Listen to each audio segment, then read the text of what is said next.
The U.S. Special Forces were originally clearing terrorists. At this moment, a strange white light flashed. The entire team lost consciousness instantly. When they woke up again, they found themselves surrounded by extremely powerful monsters. After emptying a full magazine, the monsters remained unharmed. Fortunately, someone had casually picked up a particle gun earlier. The crisis was temporarily averted. Before they could figure out where they were, they saw more monsters approaching.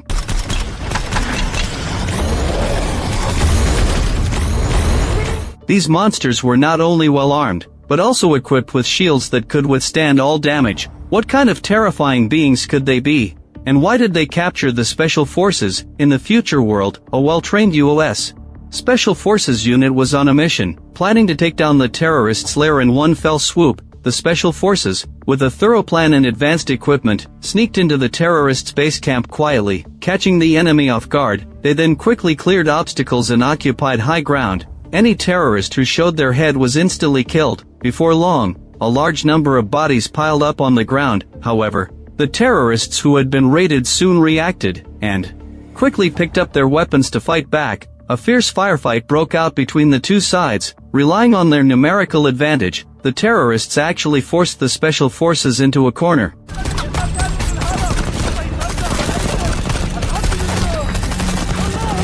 Just as the terrorists were about to reach the Special Forces, suddenly the surroundings turned scarlet. Puzzled, everyone looked up and saw an anomaly in the sky. A strangely shaped spaceship emerged from the clouds. It used a particle weapon to kill all the terrorists with a single shot.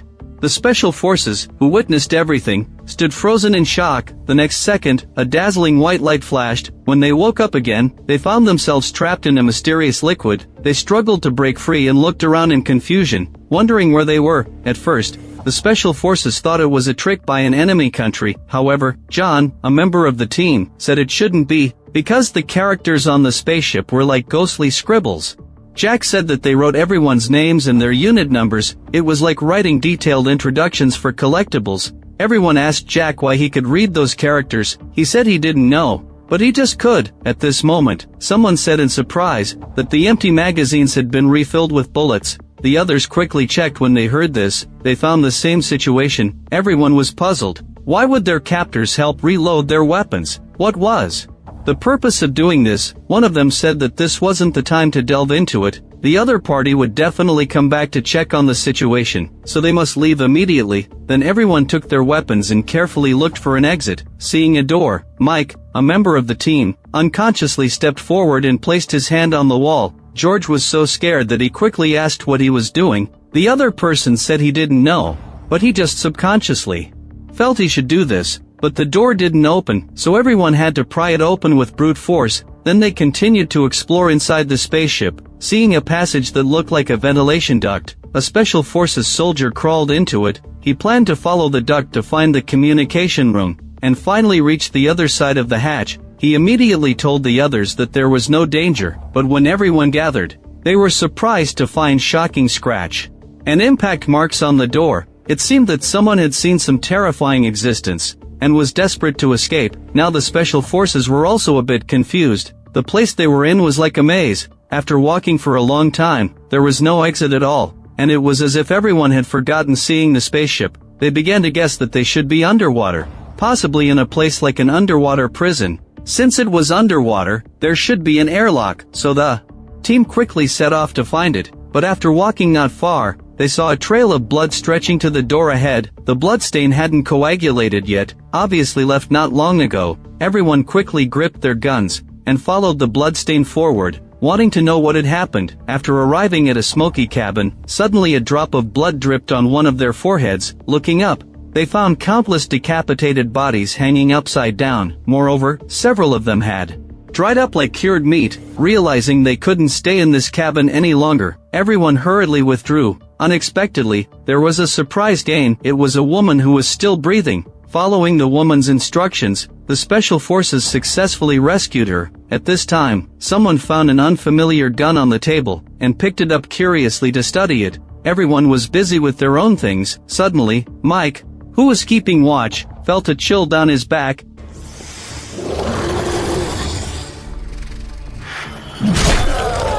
A monster that appeared out of nowhere launched a frantic hunting spree. The special forces were so scared that they kept shooting, but the bullets hitting the monster were like scratching an itch. In a short while, the special forces were beaten to the point where they had no strength to fight back. Realizing that ordinary bullets were useless, one person took out the weapon that had been picked up automatically earlier.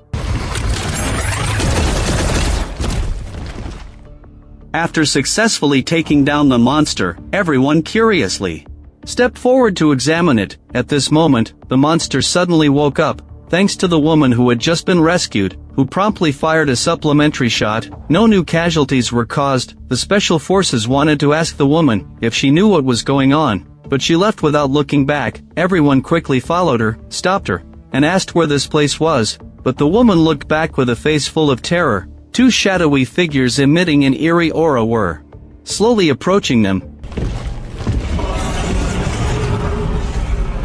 Shockingly, this monster was holding a powerful particle weapon in its hand. Knowing they were no match, the special forces were so scared that they fled in panic.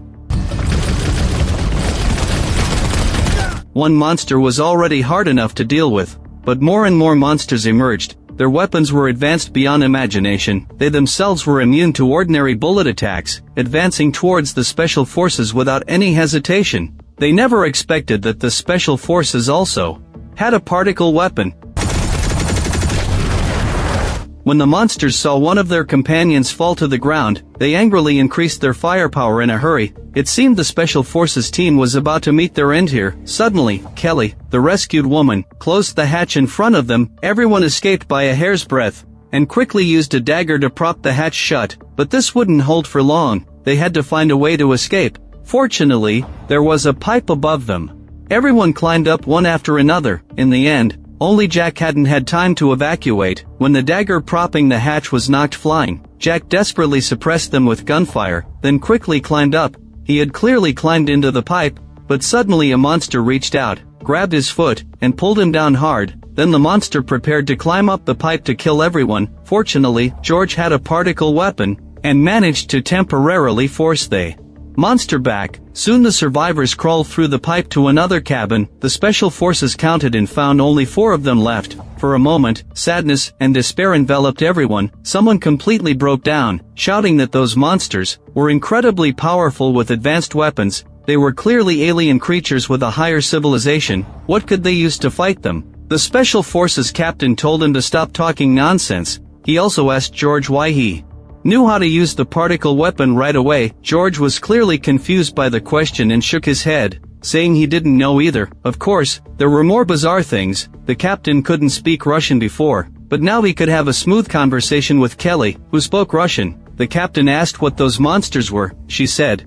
"Didn't James already say that earlier?" James, hearing that his guesses were all correct, shouted that they should have believed him long ago. The captain ignored him and asked Kelly where they were. She replied, "An alien spaceship." Upon hearing this, James started swearing frantically. Kelly knew the special forces weren't bad people, so she confessed that she actually knew English. She said they needed to go to a safe place. James thought she was joking. He shouted, "How could there be a safe place on an alien spaceship? It's better to stay here and hide. Maybe we can even live to see the new year."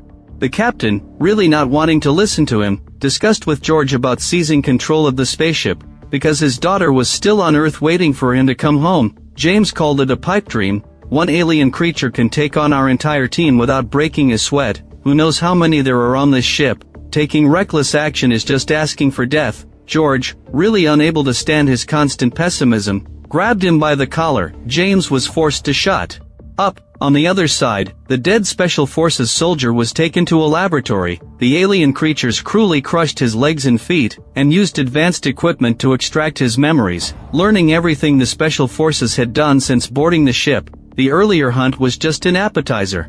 Next, they would continue their cat-and-mouse chase. At this time, the Special Forces had been following Kelly for a while, and hadn't encountered any aliens. It seemed she had lived on the ship for a long time, and was quite familiar with its structure. The captain asked Kelly how many alien creatures there were. If there were dozens, she said there were far more than that, adding that the ship was full of motion sensors. In fact, the aliens already knew where the humans were hiding. James immediately waved his hand in front of a sensor. Angry John wanted to slap him in the face. At this moment, The captain asked what the aliens' purpose was in capturing them. A meal. They're hungry. James was overwhelmed when he heard this, and really wanted to complain to his teammates, but no one paid him any attention. Everyone continued following Kelly and arrived at a huge cabin. They noticed many bottles and jars inside, and leaned in to see what was in them, but the surfaces were too dirty to make out the contents clearly. They didn't linger and kept moving forward. Suddenly John said to stop. There was a relatively clean jar up ahead.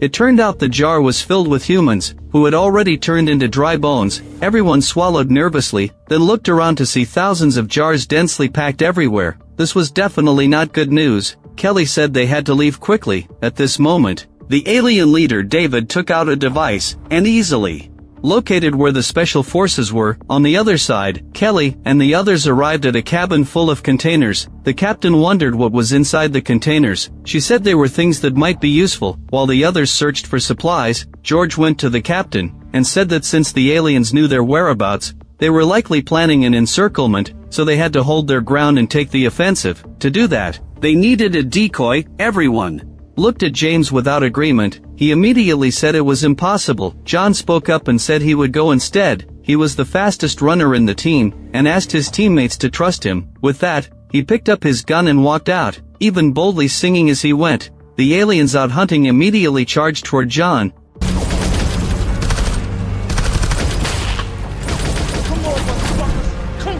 John was testing the limits of death repeatedly. The alien creatures naturally obliged, eager to riddle him with bullets. Fortunately, John was indeed fast enough to successfully lure the enemy to the containers. The captain and others lying in ambush launched a quick attack.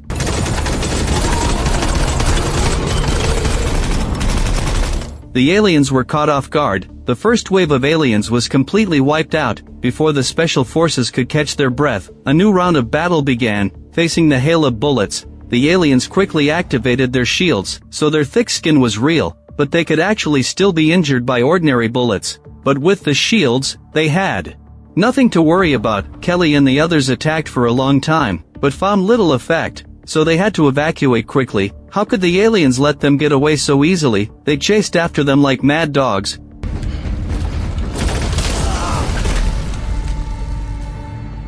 Watching another comrade die, James was filled with rage, and fired fiercely at the aliens. However, their shields were impenetrable. Seeing the situation was bad, the captain forcibly pulled James back to retreat, but they were soon trapped in a pincer attack. Kelly closed one of the doors, opened a nearby passage, and shouted for the special forces to retreat. The last few people slid down a pipe into a bloody pool. The stench hit the top of their heads. James felt nauseous. He wondered what could smell so bad. Looking closely, he found the surroundings were full of human remains. James let out a wild scream. Suddenly, a woman's voice came from above. Following the direction of the voice, Kelly saw that the woman was actually her mother. The woman looked surprised on her face, apparently not expecting her daughter to still be alive. Then, with the woman's help, everyone climbed up. At this moment, the captain saw the woman's armband, and asked if she was from the Russian Fourth Guards. The woman told him to mind his own business, then told everyone to follow her. They evaded the sensors along the way,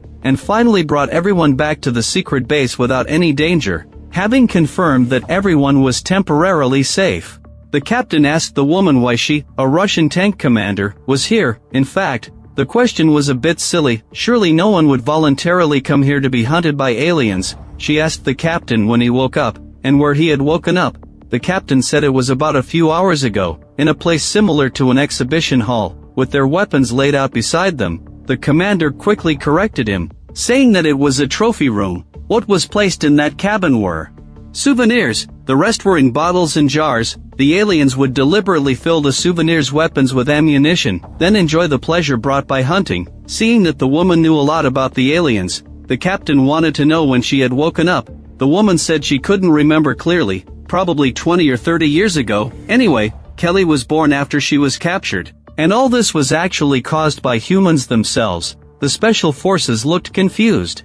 The woman said that in 1977, NASA launched a probe, which had a map on it, letting the aliens know where the Earthlings were, But they didn't launch an attack rashly. Instead, they first captured many human military strategists. Among them were the woman and the Special Forces team. Later, the aliens used an advanced device to examine the contents of humans' minds. They discovered that humans had conducted many military exercises, knowing how to fight in their own weaknesses. Then, the alien creatures destroyed the Earth in just a few weeks, so there's no need to think about going home now. And the connection of the instrument is two-way. After the aliens obtained things from humans, humans would gain some special abilities. For example, the captain suddenly knew how to speak Russian. Then the woman said that she would never have talked so much with strangers before, but her teammates were all killed. After destroying the alien spaceship's reactor, now only Kelly survived by luck. They, mother and daughter, must now cooperate with the Special Forces. At this time, the aliens are repairing the communication repeater. We must never let them succeed, because currently, the spaceship should be floating in outer space. The place they are in is just one of the cargo holds. Thousands of jars contain livestock for food. The aliens are going to transport all the goods back home.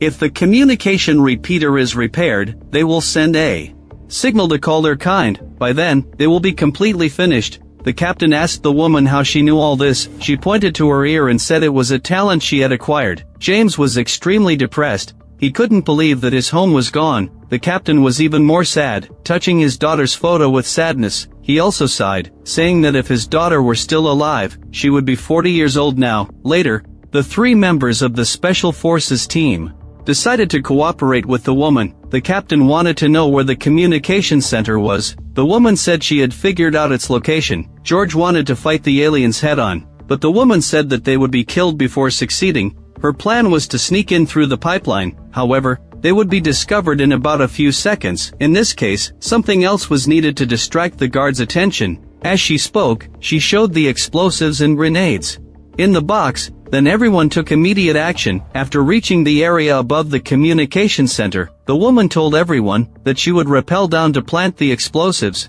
With any luck, she could retreat before the explosion. The others just needed to distract the aliens as much as possible. Soon, the group split into two teams. Kelly, her mother, and James reached the appropriate position. Now they waited for the captain to lure away the guards. At this moment, the captain walked up to a sensor and shouted. David had been struggling to find them, and never expected the prey to come to him on their own. Before long, James noticed that the guards had left, so he immediately lowered the rope and took action. In the end, the three of them successfully reached the communicator. Meanwhile, the captain and George were cautiously checking their surroundings. When they detected danger approaching, they quickly hid in the dark.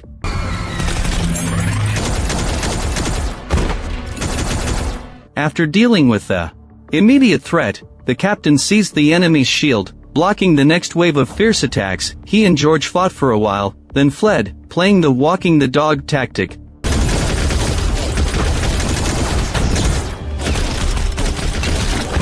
But the aliens soon sensed something was wrong. David took out his device and checked carefully, only to find someone approaching the communicator. Enraged, it quickly ordered its subordinates to return to guard the base. The captain realized this was a bad sign. He hurried to support James while continuing to fight, but the remaining enemies were too stubborn. George sacrificed himself heroically, closing the hatch to trap the captain outside. He also said, "Leave this to me."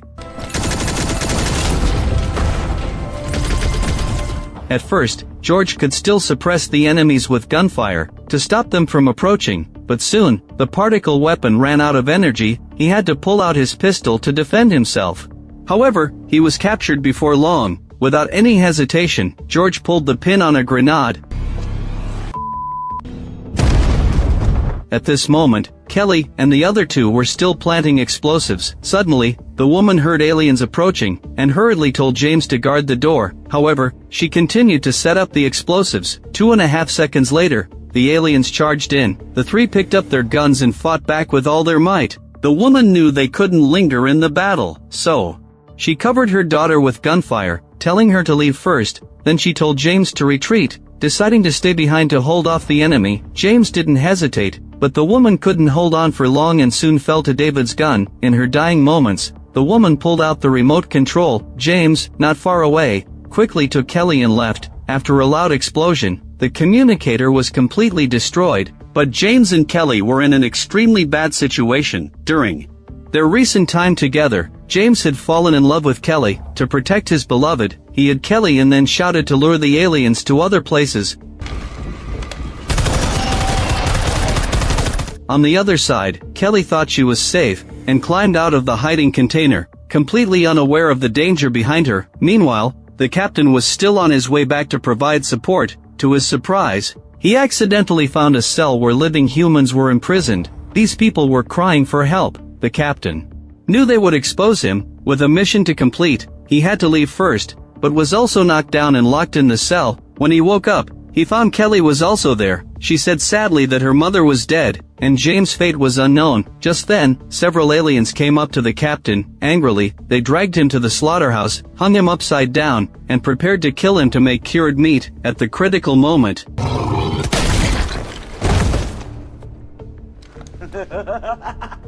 James said excitedly that it was a good thing he had hidden here. Then the two of them released everyone in the cell, but the alien army soon arrived. The captain and the other two emptied their magazines, but still couldn't kill the enemies. Just when they didn't know what to do, James threw out his weapon.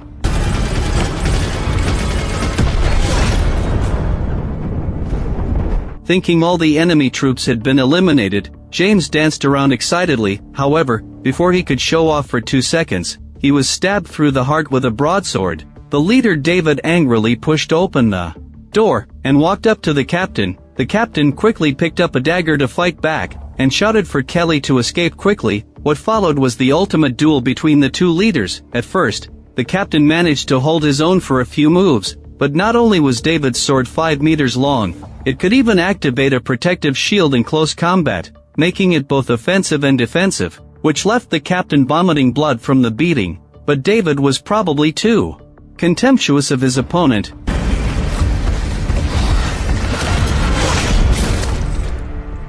The captain survived. He went to look for Kelly, and found her staring at a spot where sunlight was shining through. The captain climbed up the ladder and saw familiar buildings.